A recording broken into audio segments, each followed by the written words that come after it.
6 महीने में, 3 महीने में, 2 महीने में, 1 महीने में ऐसा नियम बनाया करो कि मुझे बेलपत्र की पूजन करो।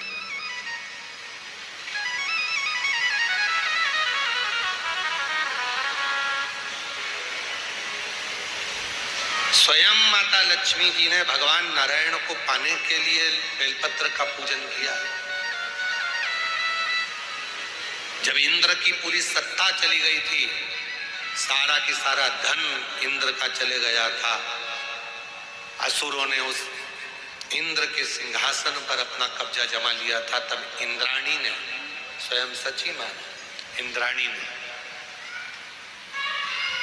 शिव जी की साधना की, बेलपत्र के वृक्ष के, बेलपत्र की पूजन।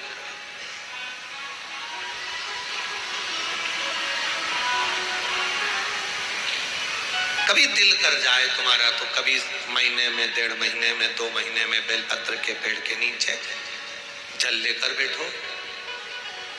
बेलपत्र के वृक्ष के नीचे दूध नहीं चढ़ाना, बेलपत्र के वृक्ष के नीचे दही नहीं चढ़ाना, शहद भी नहीं चढ़ाना। बेलपत्र के वृक्ष के नीचे जब आप बैठते हैं, बेलपत्र पूजन का एक विधान होता है कि जब हम बेलपत्र की पूजन करते हैं तो 2 कलश पानी के भरे हुए, एक अपने सीधे हाथ की ओर, एक उल्टे हाथ की ओर रखा जाता है। पूजन की थाली बीच में रखी जाती है। 2 बत्ती का, लंबी बत्ती का, 2 बत्ती लंबी घी की जलाई जाती है। लंबी बत्ती बेलपत्र के वृक्ष के नीचे 2 बत्ती लंबी जोड़ा बनाकर उसको जलाया जाता है।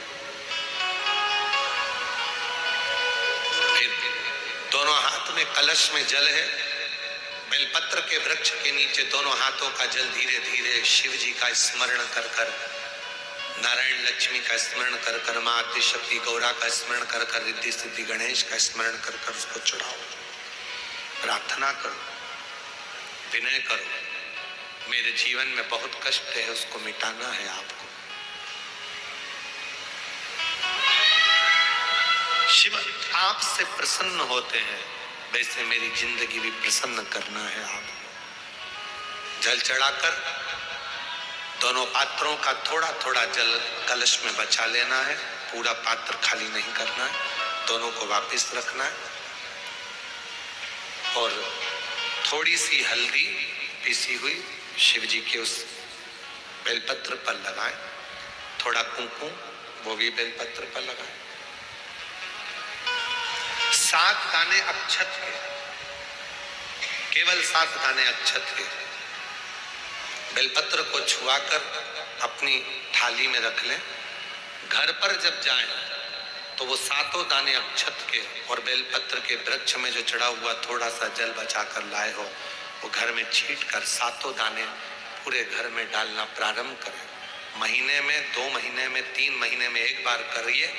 जीवन में किसी के आगे हाथ फैलाने की जरूरत नहीं पड़ेगी। इतनी संपदा बाबा, इतनी संपदा। बेलपत्र की महत्वता को लोग जानते नहीं है। एक प्रदोष की महत्वता, एक बेलपत्र की महत्वता। अभी हमने पहले भी कहा, एक कथा प्रदोष काल की रह गई है। एक बार हम दिल्ली बाच रहे थे पर वो पूरी नहीं हो पाई क्योंकि पानी आ गया। हम प्रयास कर रहे हैं उस कथा को कुबेरेश्वर धाम पर, क्योंकि उसमें प्रदोष काल की कथा में टेंट नहीं लगता। तो प्रदोष काल की जो कथा होगी सीहोर कुबेरेश्वर धाम में, उसमें टेंट नहीं लगेगा, उसको खुले मैदान में बांचना पड़ता। आप और हम सब खुले मैदान में बैठकर प्रदोष काल में उस कथा को सुने और उसमें प्रदोष की महत्वता को जाने। और हमारी तरफ से हम तो आज प्रकाश जी आपको भी, दीना भाभी जी आपको भी, दोनों को निमंत्रण दे